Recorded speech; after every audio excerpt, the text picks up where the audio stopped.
tem algo especial para a tua vida. Hoje eu ouvi o testemunho de um irmão, um pregador da palavra de Deus. Você sabe que tem hora que você está na luta, está na prova, mas você tem que fazer o ID do Senhor. Você tem que tirar força pela graça e pela misericórdia de Deus, não é verdade? E esse pregador, ele estava numa luta financeira muito grande. Ele estava saindo no portão da casa para entrar no carro, para ir pregar em uma outra cidade, em um culto em uma outra cidade. E no momento que ele estava saindo, chegou a empresa de energia para cortar a energia da casa dele. Ele foi lá, conversou com a esposa falou, não, pode ir. Vai tranquilo, vai fazer a obra de Deus. Mas ele foi ali chateado, ele foi ali, né? Com uma tristeza no coração, como pode, Senhor? Mas a palavra de Deus diz em Romanos 8:28, né? Que todas as coisas cooperam para o bem daqueles que amam a Deus. Todas as coisas cooperam para o bem daqueles que amam a Deus. Entenda isto. Se você está passando alguma prova, alguma dificuldade, é para o teu crescimento na presença de Deus. É para o teu crescimento. Não desfaleça o teu coração. E ele foi, naquela noite, Deus o usou tremendamente. Foi poder, foi glória, foi unção, foi o mover sobrenatural do Espírito Santo. Deus operou. E no outro dia, quando ele chega em casa, né? E ali, quando ele chega, a esposa, ele liga para a esposa, porque a casa estava vazia. A esposa não estava, as filhas não estavam. Ele ligou para a esposa, ela falou, não, é que estava muito calor. E eu vim dormir aqui na casa da minha irmã. E aí, ele sentiu a ausência da esposa, das filhas. Ele foi no quarto da filha menor, o cheiro da filha estava lá, os brinquedos estavam lá, mas a filha não estava. Foi no quarto da filha mais velha, o cheiro da filha estava lá, os brinquedos, mas a filha não estava. Aí Deus, neste momento, falou com ele. Para que serve uma casa vazia? Qual é a alegria de uma casa vazia? Qual é o sentido de uma casa vazia? Ele disse, para nada serve, Senhor, não tem sentido, não tem alegria. E ali o Senhor disse, assim são todos aqueles que estão vazios de mim. Não tem alegria, não tem paz, não tem felicidade, não tem força. Uma casa vazia para nada serve. E assim tem muitos cristãos que estão vazios. Não estão sentindo a glória de Deus, não estão sentindo a presença de Deus, estão totalmente vazios. E a palavra de Deus diz no livro de João, que Deus não está procurando adoração. Deus não está em busca de adoração. João capítulo 4. Deus está em busca de verdadeiros adoradores. Adorar qualquer um pode, o bêbado pode, o macumbeiro pode, o idólatra pode, a pessoa que está no pecado pode. Agora, adorador é aquele que tem prazer no Senhor, tem alegria no Senhor, tem prazer de adorar e glorificar o nome do Senhor acima de todas as circunstâncias. acima de todas as situações. Ele tem prazer, aleluia, em adorar o Senhor. João 4:23. Mas a hora vem, e agora é, em que os verdadeiros adoradores adorarão o Pai em espírito e em verdade, porque o Pai procura a tais que assim o adorem. Deus está em busca de adoradores e não de adoração. Verdadeiros adoradores que adorem verdadeiramente o Senhor. Que não estejam na igreja só por estar. Que não esteja no culto só por estar, que não esteja na vigília só por estar. Mas que todas as vezes que você vir à casa de Deus, que você venha com um propósito de adorá-lo, de glorificá-lo, de exaltá-lo, de engrandecê-lo. Tem pessoa que fala, eu vou lá ver como que é. Entra vazio, sai vazio. Eu vou ver lá. Se Deus usa mesmo aquele homem, se Deus usa mesmo aquela mulher. Vou lá para ver. Tomé, não seja incrédulo, Tomé. Seja crente. Deus quer pessoas que verdadeiramente estejam firmados na sua palavra, alicerçados na sua palavra, e que tenham compromisso com Ele na sua vida cotidiana, no seu dia a dia. Não só dentro do culto, mas fora do culto, na empresa, na escola, na faculdade, no trabalho, com os vizinhos, com os amigos. O Senhor está procurando verdadeiros adoradores.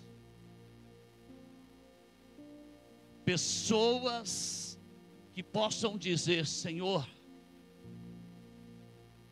eu quero sentir a tua glória. Eu não saio daqui enquanto o Senhor não me tocar.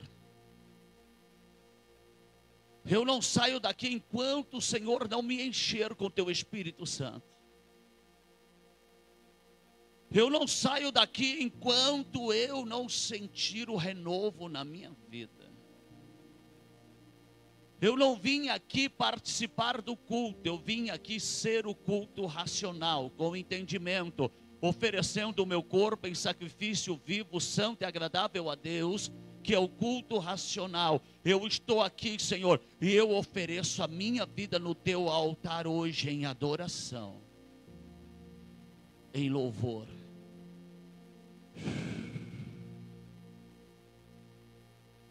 Salmo 42.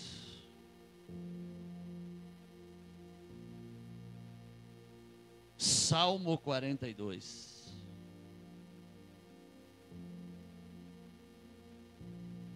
Aleluias.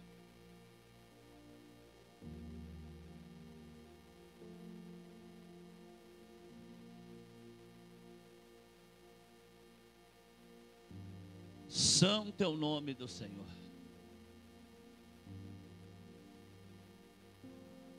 Acharam? Como servo, algumas Bíblias estão como a corça, ok? Como a corça ou como servo, brama pelas correntes das águas, assim suspira minha alma por ti, ó Deus. Algumas Bíblias estão assim, anseia a minha alma por ti, ó Deus. A minha alma tem sede de Deus. A minha alma tem sede de Deus.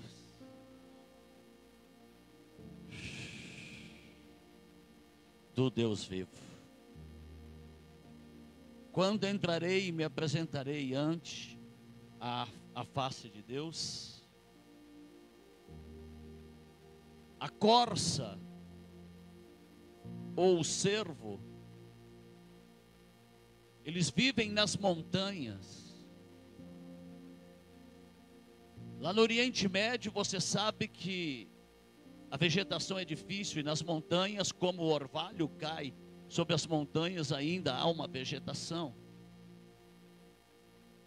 E ali,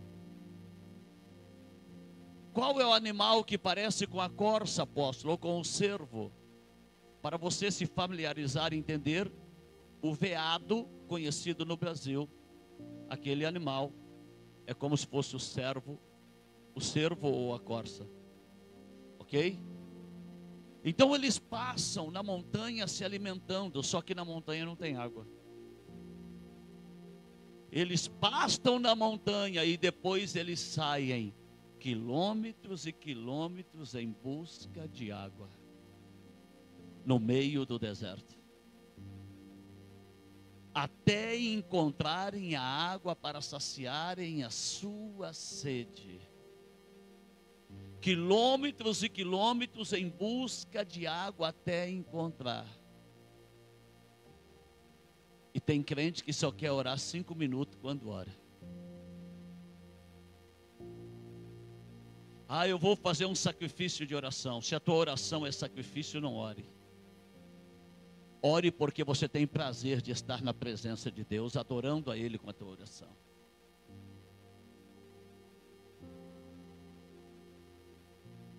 Porque quando você ama uma pessoa, é um sacrifício estar junto dela? É um prazer. Sim ou não? Se você ama uma pessoa, não é um sacrifício estar junto dela, é um prazer. Se você ama a Deus, oração não é sacrifício, é prazer de estar ali em comunhão com Deus, em comunhão com o Senhor. Então ali as corças, elas saem em busca de água. E o salmista, ele diz: a minha alma tem sede de Deus. A minha alma está sedenta de Deus. A minha alma está sedenta do Senhor. E por isso eu vou passar horas aqui de joelhos na presença do Senhor, até saciar a minha sede. Até saciar a minha sede. Sabe por que tem muitos lugares que a glória de Deus não se manifesta mais? Porque as pessoas que estão naquele lugar não têm sede de Deus. Não tem sede da glória de Deus. Não tem sede da presença do Espírito Santo. Não tem sede de serem cheios do Espírito Santo. Não tem sede de serem usados por Deus. São meros espectadores do culto. E os cultos estão se tornando cultos metódicos, formais, aonde a pessoa entra e tudo acontece de uma forma formal, e a pessoa não sente mais a glória de Deus, a pessoa não ora em línguas, e quando alguém ora em línguas dentro da igreja, todo mundo se espanta e olha para trás, para ver o que está acontecendo. O que está acontecendo é que esta pessoa que está orando em línguas na hora do culto, ela tem sede de Deus, aleluia. Lamanaga choramanaya labalas. Ela tem sede da presença do Senhor. Um ambiente onde as pessoas têm sede de Deus, Deus derrama o seu Espírito Santo. Deus derrama a sua glória, Deus derrama o seu poder em um ambiente onde as pessoas têm sede de Deus. Deus enche estas pessoas com a sua glória, com o seu poder. Aleluias. Para você ter sede de Deus, irmãos, primeiro você tem que amá-lo.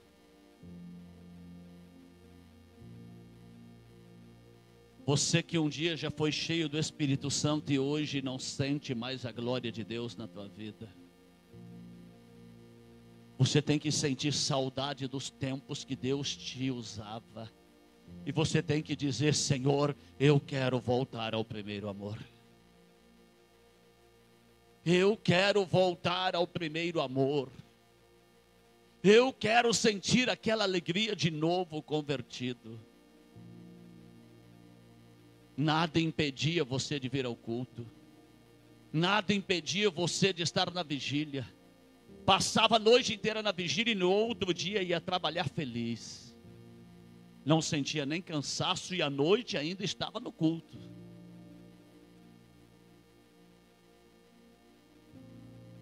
O ambiente onde as pessoas têm sede de Deus, Deus tem prazer de manifestar a sua glória. Deus tem prazer de manifestar o seu Espírito Santo. Deus tem prazer de usar os vasos ao qual estão na sua presença. Atos capítulo 1. Atos capítulo 1.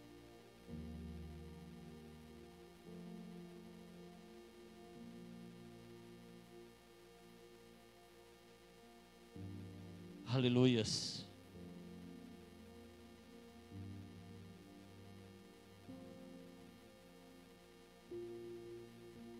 Diz assim a palavra de Deus. Versículo 4.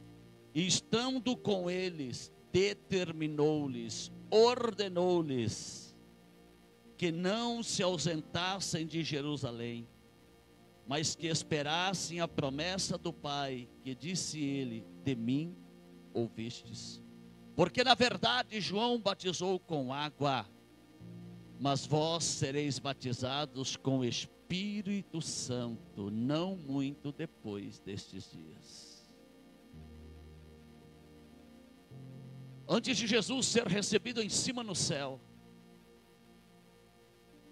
da sua ascensão, aleluias,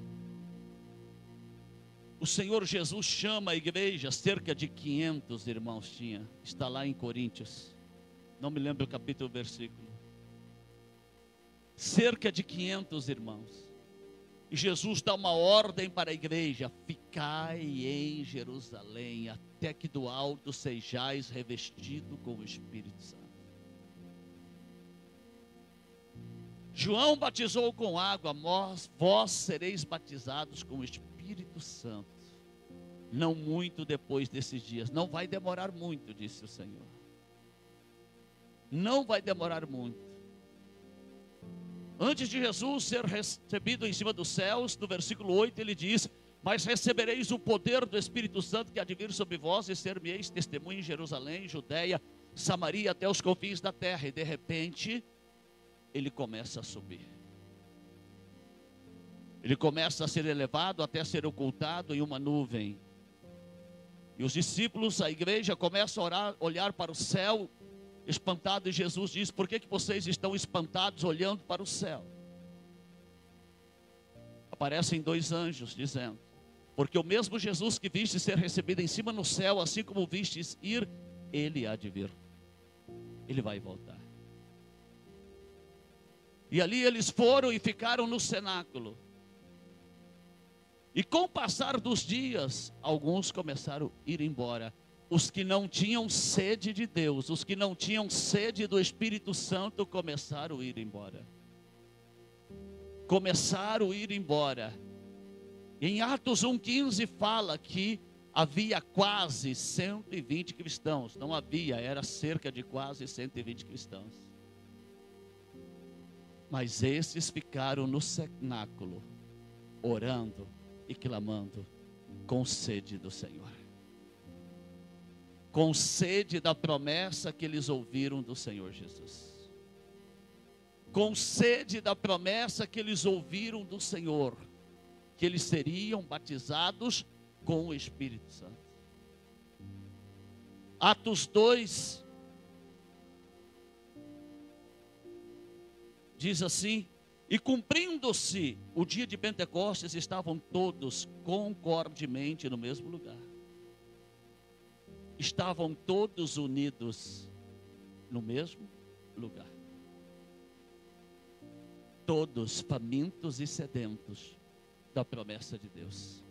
E de repente veio do céu como um vento veemente, impetuoso, o som como de um vento veemente, impetuoso, e encheu toda a casa que estava sentados, e foram vistas por eles línguas repartidas como de fogo, as quais pousaram sobre cada um deles. E todos, não foi um, não foi dois, não foi 10, não ficaram 5, todos foram cheios do Espírito Santo e começaram a falar noutras línguas, conforme o Espírito Santo lhes concedia que falassem. Todos foram cheios do Espírito Santo, porque todos que estavam ali estavam sedentos da glória de Deus. Estavam sedentos do poder do Espírito Santo, estavam sedentos de serem cheios do Espírito Santo, estavam sedentos de ver a promessa de Joel 2:28, que foi profetizado cerca de 830 anos antes do nascimento de Cristo, e há de ser que nos últimos dias derramarei do meu Espírito sobre toda a carne. Eles estavam sedentos e esperando a promessa que eles ouviram do Senhor Jesus. Todos falaram em novas línguas, todos receberam a glória, todos receberam o poder, todos foram revestidos. Por quê? Todos estavam sedentos pelo Senhor. Por que as pessoas hoje vêm na igreja? Uma é cheia do Espírito Santo, a outra fica vazia. Uma recebe a glória, a outra não recebe. Porque a que recebe não está com sede do Senhor, não está com sede da glória de Deus, não está com sede de ser cheio do Espírito Santo. Mas o coração que está sedento do Senhor, os rios de água viva fluirão. Aleluia. Shakandaraba shakandaramana. Shabalabasturianda lamanai. Rekandarabalabashurianda.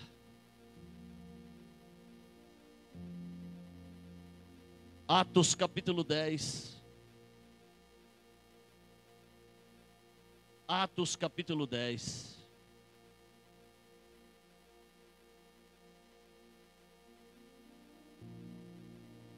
Versículo 44.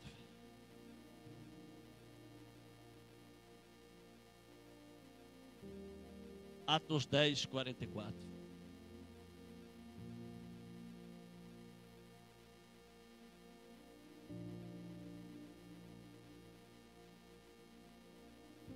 E dizendo Pedro ainda estas palavras, caiu o Espírito Santo sobre todos os que ouviram a palavra.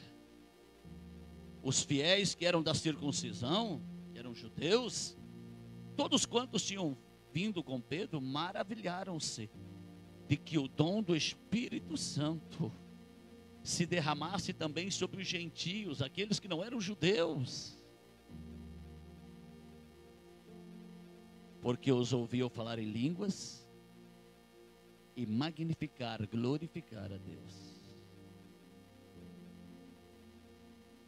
Cornélio era um centurião, um italiano, um romano. Cornélio era um homem generoso, ele orava e jejuava e dava o quê? Esmolas. E quando o anjo apareceu a Cornélio, o que ele falou?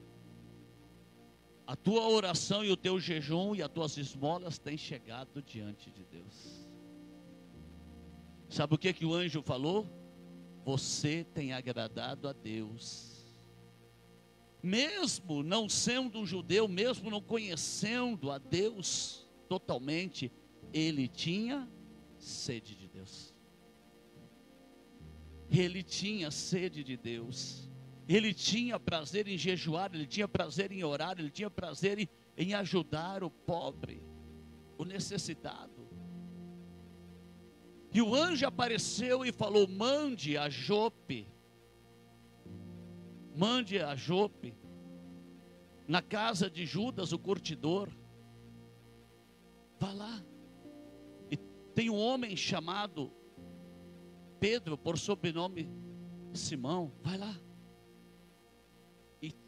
Fala para ele vir aqui. E sabe o que é tremendo? Deus não é Deus de confusão, viu, irmãos? Deus, Ele esclarece muito bem todas as coisas. Se o que você tem ouvido tem trazido confusão para a tua vida, deleta, porque não é de Deus. Porque Deus não é Deus de confusão. E se alguém chega para você e fala, olha, eu recebi uma revelação. Aí você fala, então fala a revelação. Ele fala, não, é mistério, é mistério, é mistério. Sai fora, irmão. Se ele recebeu uma revelação, se Deus entregou a revelação, é para ele compartilhar a revelação para a edificação do corpo de Cristo, que é a igreja. Quem está entendendo, diga amém. Pedro, ele sobe, antes da refeição, ele sobe e ele deita para ter um descanso, e ele tem uma visão, e ele vê um lençol branco que desce do céu, com todos os animais e répteis que possa se imaginar, e uma voz que diz, Pedro, mata e come. Mas ele diz, Senhor, eu nunca comi nada comum ou imundo. E Deus fala para ele, não julgues tu comum o que Deus purificou, o que Deus santificou. Não julgue tu comum ou imundo aquilo que Deus purificou ou santificou. O lençol se recolhe, aparece pela segunda vez e diz, Pedro, mata e come. Ele diz, Senhor, nunca comi nada comum ou imundo. E Deus outra vez fala, não julgue tu comum ou imundo aquilo que Deus santificou, aquilo que Deus purificou. Se recolhe, pela terceira vez desce, e Pedro entende que Deus estava falando com ele, e quando termina a visão, bate palmas. Os servos de Cornélio estavam lá chamando por Pedro. E Pedro não rejeitou ir, porque Deus já havia falado com ele. Deus já havia falado com ele, irmãos. Esse é o Deus que nós servimos. E quando Pedro chega na casa de Cornélio, aleluia, versículo 34, e abrindo Pedro a boca disse, reconheço por verdade que Deus não faz acepção de pessoas, mas que lhe é agradável aquele que em qualquer nação o teme e faz o que é justo. A palavra que ele enviou aos filhos de Israel, anunciando a paz por Jesus Cristo, este é o Senhor de todos. Esta palavra, vós bem sabeis, veio por toda a Judéia, começando pela Galiléia, depois do batismo que João pregou. Como Deus ungiu a Jesus de Nazaré, com o Espírito Santo e com poder, o qual andou fazendo bem e curando todos os oprimidos do diabo, porque Deus era com ele. E nós somos testemunhas de todas as coisas que fez, tanto na terra da Judéia, como em Jerusalém, ao qual mataram pendurando-o no madeiro. A este ressuscitou Deus ao terceiro dia, e fez que se manifestasse, não a todo o povo, mas as testemunhas que Deus antes ordenara, a nós que comemos e bebemos juntamente com ele, depois que ressuscitou dentre os mortos. E nos mandou pregar ao povo e testificar que ele é o que por Deus foi constituído juiz dos vivos e dos mortos. A estes dão testemunho todos os profetas, de que todos os que nele creem receberão o perdão dos seus pecados.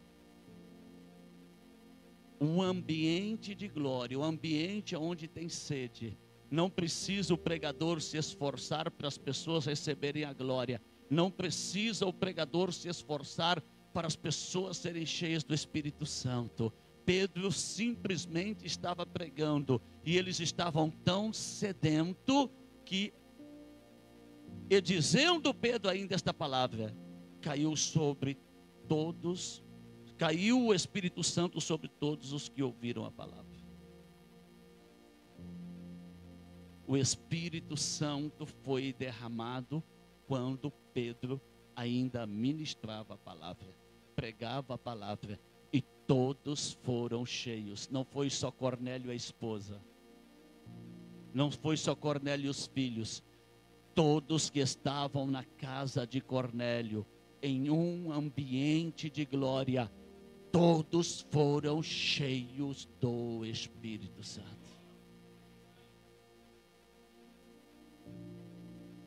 Todos receberam a glória de Deus. quando estamos sedentos pelas coisas de Deus, mais uma vez eu vou repetir, o Senhor vem com os seus rios de água viva. João capítulo 7. João capítulo 7. Aleluias.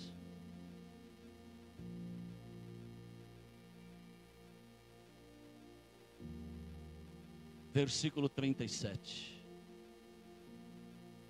João 7, 37. Aleluias. Glória a Deus.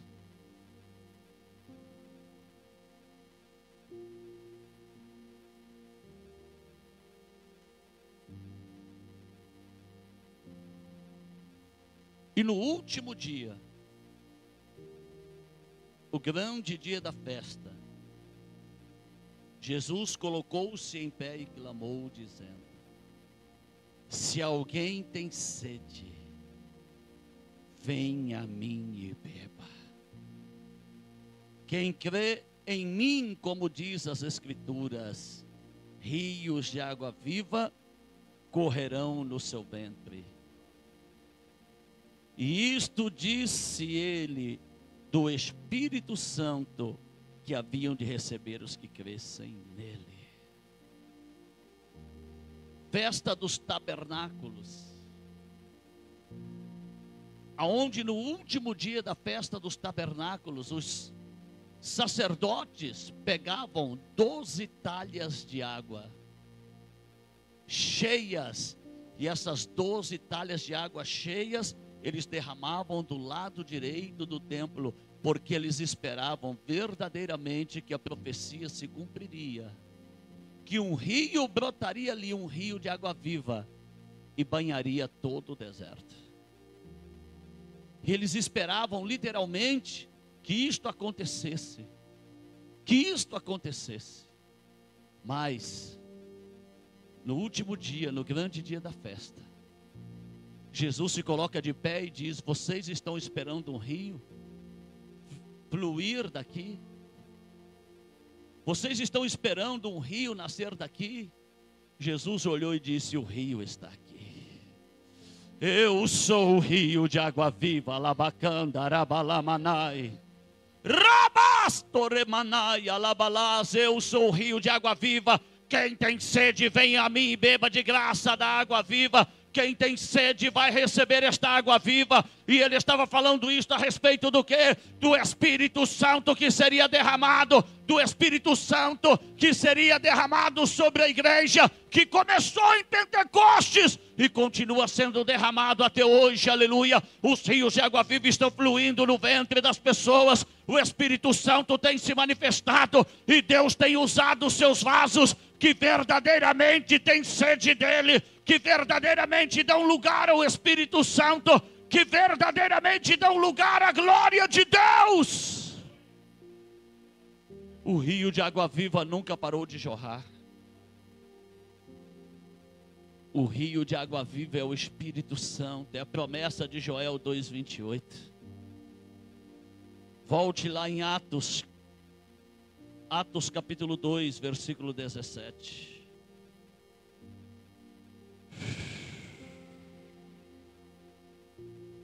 Andarabalabalass, andaramanai, alabasturião da alabalas.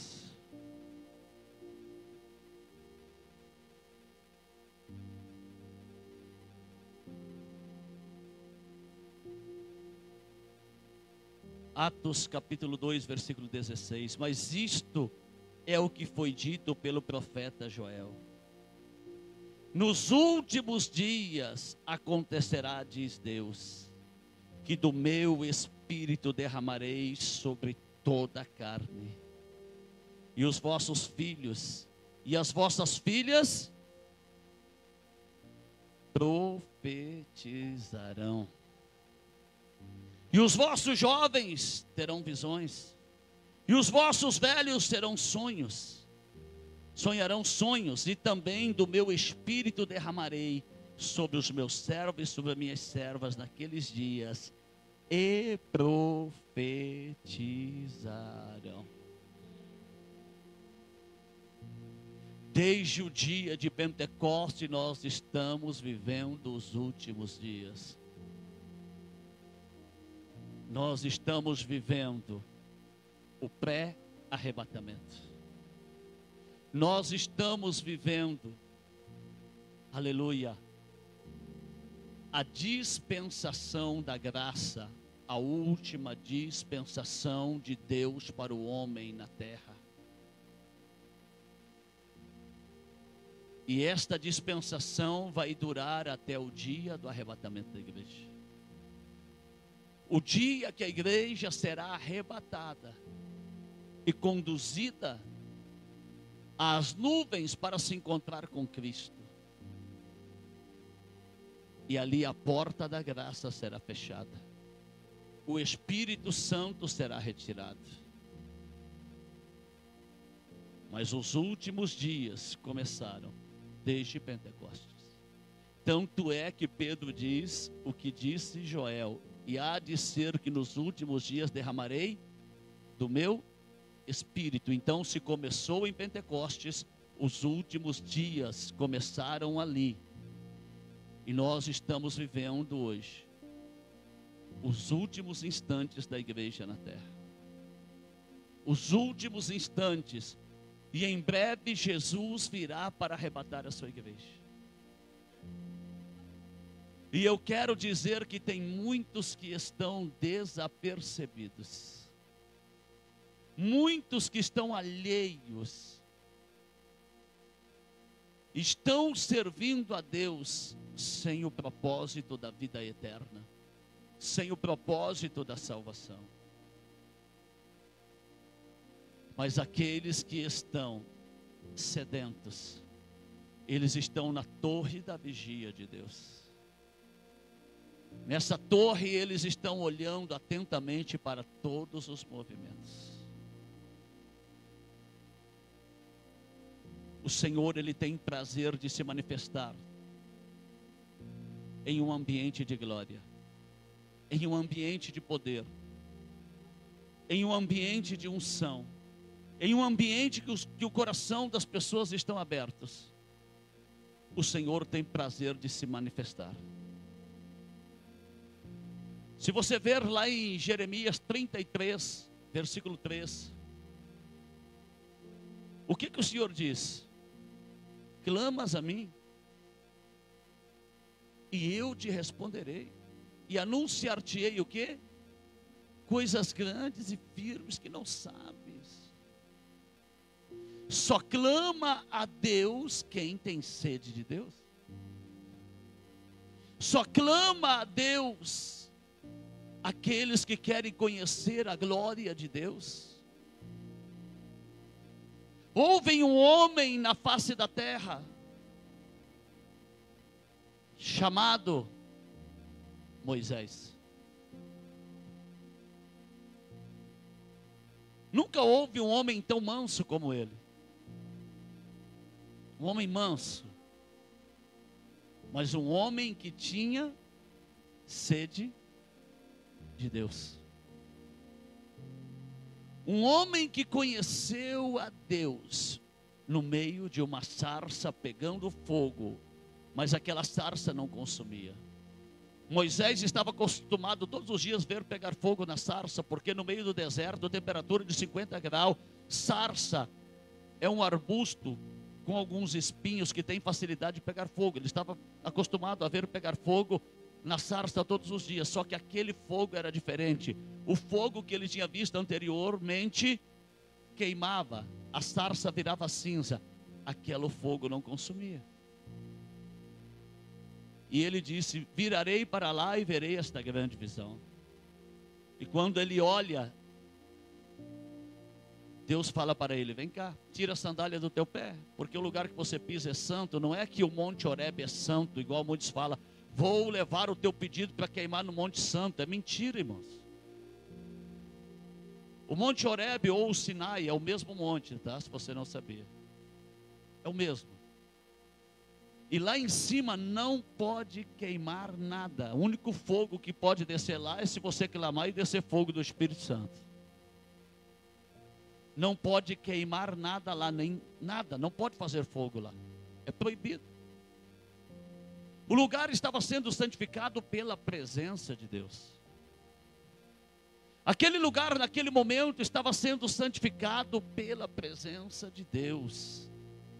E se você nunca entendeu a santificação da tua vida, da minha vida, não é porque eu sou bonzinho, não é porque eu oro, não é porque eu jejuo que eu sou santo, não é porque você ora e jejua que você é santo ou santa, mas é porque o Espírito Santo habita em você, habita em mim, habita em nós e nos santifica, aleluia. Nos santifica. Aleluia. Quem me santifica é o Espírito Santo. Quem te santifica é o Espírito Santo. Quem me convenceu do pecado, te convenceu do pecado é o Espírito Santo. Então Moisés conheceu a Deus no meio do fogo. Moisés tentou, ali rejeitar o chamado, mas Deus falou: você vai. Você vai. Eu estou te chamando. Você vai fazer o meu ídolo, você vai pregar a minha palavra. Você vai libertar o meu povo. Moisés enfrentou, a primeira barreira que ele enfrentou, a esposa dele o abandonou.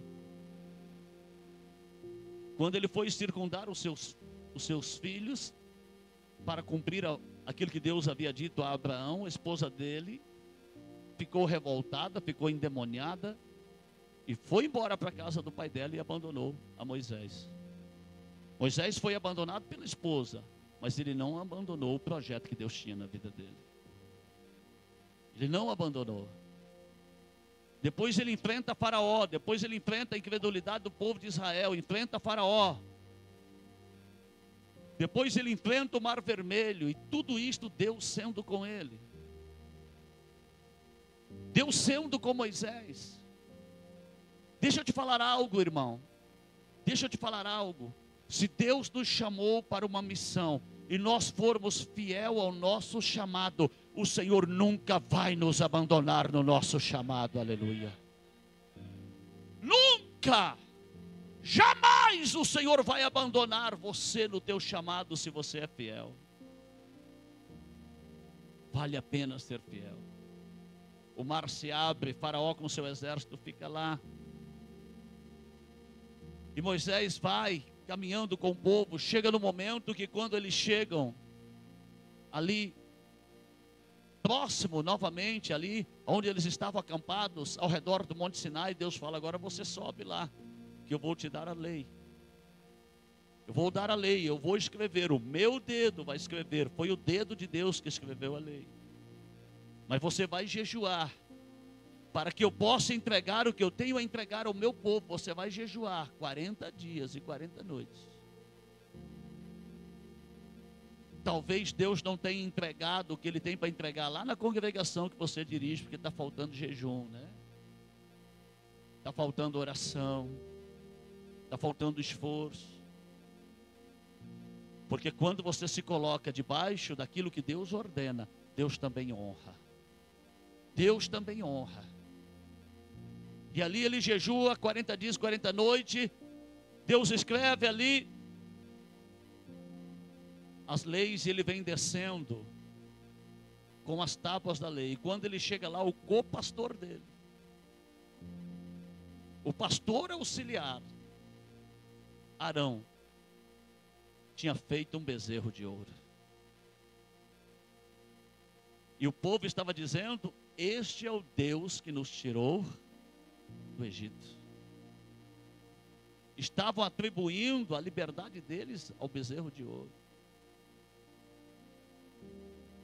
E quando Moisés vê aquilo, o que Moisés faz?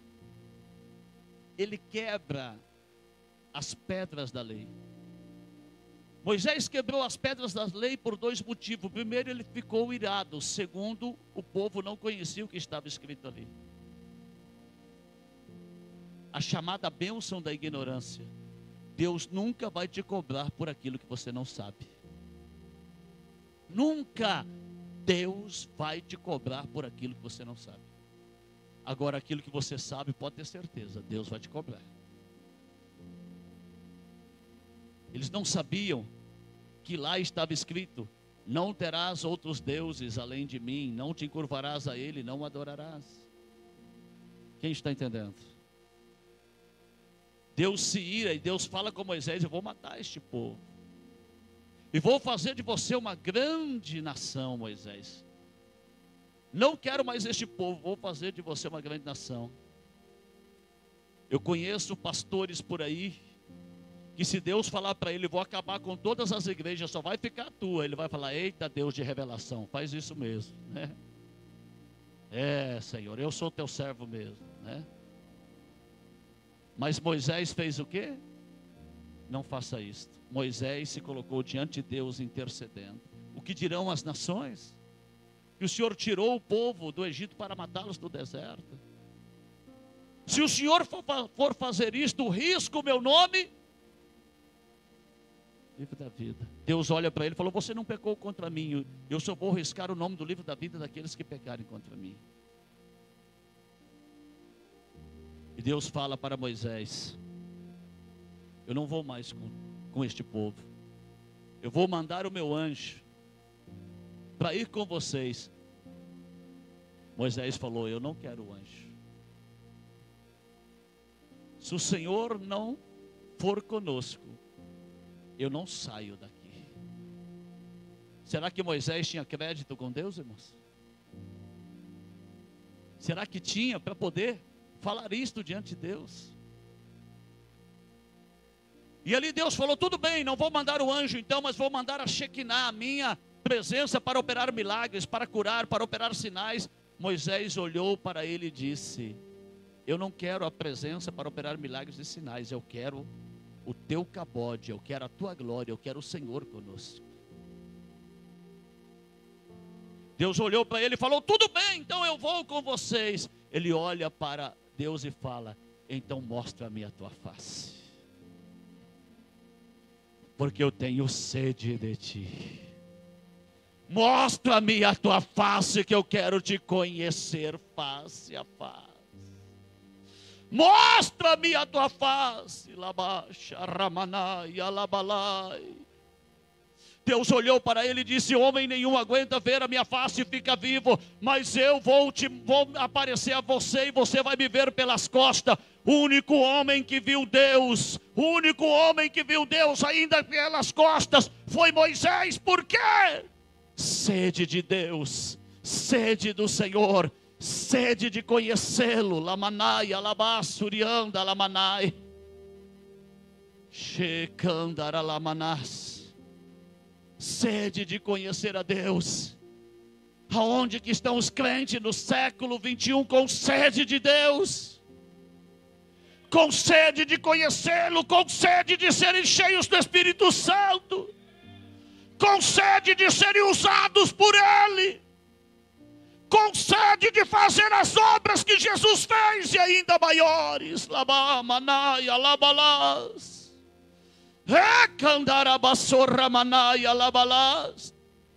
Onde estão aqueles que quando entram em um ambiente, eles abrem os portais de glória dos céus e Deus começa a derramar o Espírito Santo? Tem pessoa que aonde ele chega, Deus começa a abrir o céu e o Espírito Santo começa a ser derramado. O Espírito Santo começa a encher as pessoas. Sabe por quê? Porque ele tem o poder de acessar a glória de Deus. Porque ele está em comunhão com Deus. Ela está em comunhão com Deus. Eles estão cheios do Espírito Santo. Ramanai, alabalaba, xarabalás.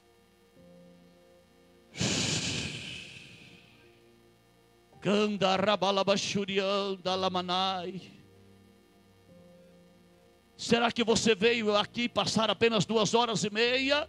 Ou você veio porque tem sede de Deus? Ou você veio porque você tem sede do Senhor? E você quer ser cheio do Espírito Santo? Você quer ser cheia do Espírito Santo? Você quer fazer a diferença nesta terra?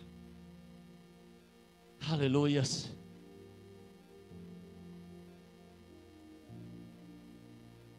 Deus está procurando pessoas que estejam sedentas dEle, que não corram atrás de um incêndio,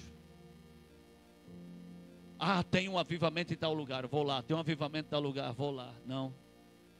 Deus não quer pessoas que corram atrás do incêndio. Deus quer pessoas que comecem a queimar pelo seu Espírito Santo. Deus quer pessoas que comecem a queimar pelo Espírito Santo, comecem a queimar pela sua glória, pelo seu poder sobrenatural. E aonde passarem, provoquem um incêndio. Provoque o avivamento do Espírito Santo. Provoque o avivamento da glória do Senhor. Que os teus cultos não sejam simplesmente para você estar sentado em uma cadeira. Que os teus cultos sejam para você ser cheio do Espírito Santo. Para você ser cheia do Espírito Santo. Que não seja apenas para marcar presença, mas seja para receber a presença. Seja para receber a glória, o poder, a autoridade, a unção.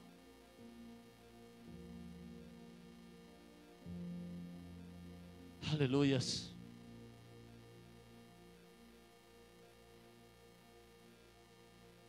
Eu ouvi isto em algum lugar, não me lembro aonde. Uma pessoa revoltada que estava orando e dizendo: onde está o Deus de Elias? Que fazia descer fogo do céu. Aonde está o Deus de Moisés que abriu o mar vermelho, o Deus de Josué que derrubava as muralhas? Aonde está o Deus de Davi que derrotava os gigantes? Começou a cobrar aonde estava este Deus. E de repente uma voz brada do céu e diz: o Deus de Elias está aqui e continua sendo o mesmo. O Deus de Davi está aqui e continua sendo o mesmo. O Deus de Moisés está aqui e continua sendo o mesmo. O Deus de Josué está aqui e continua sendo o mesmo. Agora eu faço uma pergunta: aonde estão os Davis que eu possa usar? Aonde estão os Moisés que eu possa usar? Aonde estão os Josués que eu possa usar? Aonde estão os Elias que eu possa usar para descer fogo do céu? Aonde estão os homens e as mulheres para serem usados por Deus, para serem cheios do Espírito Santo, para serem cheios da glória de Deus? Aonde estão os que têm sede de Deus? Se a tua alma não tem sede de Deus, alguma coisa está errada. Porque como as corças anseiam por água, assim a minha alma tem sede de Deus. A nossa alma tem que ser sede de Deus. Fique de pé. Aleluia.